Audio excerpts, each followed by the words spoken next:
This is a big deal, Paul. I mean, Josh Tomorrow obviously took the helm at Disney just a week ago, and we're seeing this OpenAI Sora deal that Disney had kind of inked about 3 months ago. And basically, the deal here was that this would be a 3-year licensing agreement where Disney would make a $1 billion equity investment into OpenAI, and Sora would be allowed to use about 200 of Disney's characters to kind of create all of these short form videos, which users could basically engage with on the Disney Plus platform.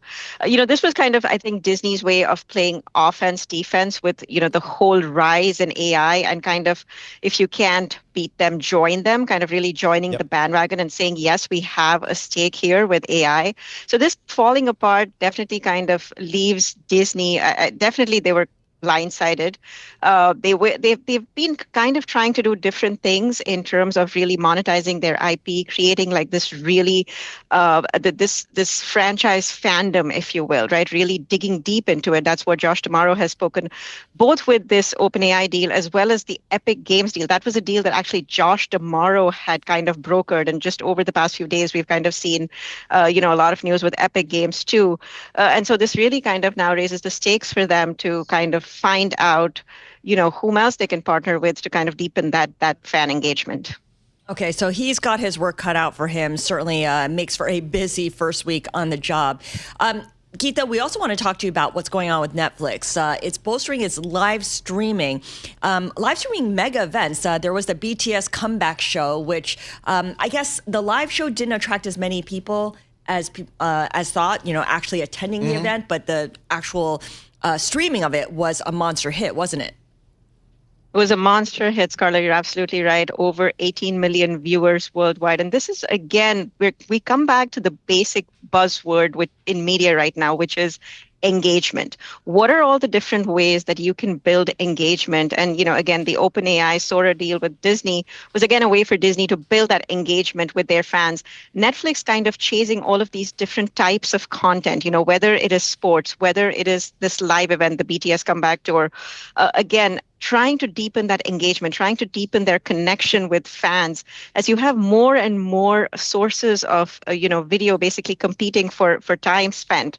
Again, huge, you're absolutely right, huge event for Netflix. Really shows how they can kind of go after all of these different genres and build that scale, build that appointment television kind of buzz.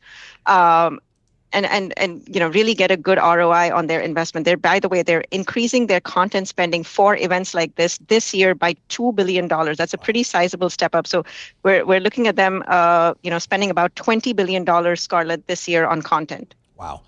All right, Geetha, it's opening day for my New York Yankees. They'll be opening up out in San Francisco this evening, 8 p.m. Eastern first pitch. That'll be a good game. Yep. I'm not going to ESPN to watch this. I'm not even going to the Yankees' own network. Yes, I'm going to Netflix to watch this game tonight. Where are we in this world? Where are we in this world? Talk to us about, Netflix has said, we're never getting into sports. Well, that's gone by the wayside. What do you think their sports strategy is?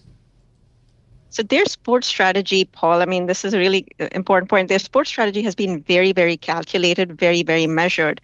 At a time when we've seen other media companies like, Disney and Amazon and YouTube kind of spend billions and billions of dollars on sports rights, Netflix has taken a far more cautious approach, but an approach that has really served them well. So they started out with this $500 million deal for, WWE content. They went out after some NFL Christmas Day games, but this World Baseball Classic was actually their first big foray into world live sports, an event in Japan, and it has really served them well. So you just look at the ROI on that event. They spent about $100 million for, 47 games, and they got something like 31 million global viewers. Really a huge, huge viewing record for them. And again, just shows how, by making really calculated bets, again, you can kind of build that buzz, and for them, really build that critical engagement metric. Yeah, that is pretty incredible. And I guess part of it is also to build up the Netflix brand outside of the U.S., where sports rights have gotten to the point where it's prohibitive. But you look at the rest of the world and it's a little bit more doable. Absolutely. So if you're just looking this year at sports rights, Scarlett, companies are spending about over $40 billion just this year across the board for US sports rights. And we're only looking at that going up further and further as, the NFL looks to hike its fees, the NBA looks to hike its fees. So yes, they are making this really smart move by diversifying, going across the board, and it's paying off. That's what's so great about it. To me, the defining moment will be when Netflix takes a Sunday package from the NFL. And Geetha, I think that day is coming. What do you think?